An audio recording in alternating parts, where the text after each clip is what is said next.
Donc deuxième trimestre, Florence?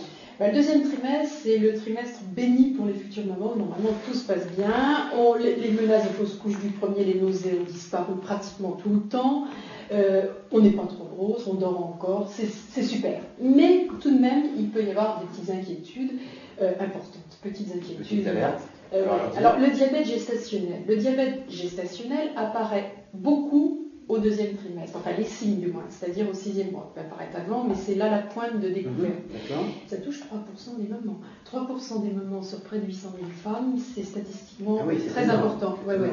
C'est plus important avec l'âge. Hein. Plus on fait des enfants tard, et on fait de plus en plus des enfants tard, on les fait après 30 ans, et plus on a de risques de diabète gestationnel. Donc il faut quand même faire attention.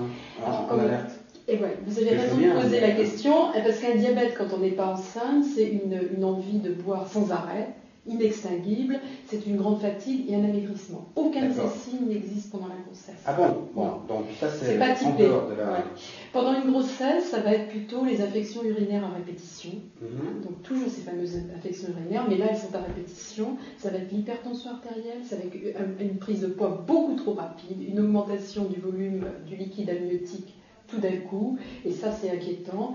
Et ça signe effectivement le début d'un diabète. Il faut faire un contrôle régulier de la glycémie dans le sang, déjà avec les bandelettes urinaires. Les femmes peuvent le faire, mais souvent le médecin va prescrire une hypoglycémie, un test dit de haut sullivan d'hypoglycémie à jeun, c'est-à-dire on fait avaler un sirop de glucose à jeun et on mesure après l'évolution du pic de glucose en sang pour voir ce qui se passe. Et ça c'est important. Très bien, merci Florence Richez. Je rappelle, vous êtes journaliste au magazine Parents, chef du service Santé Enfant Nutrition.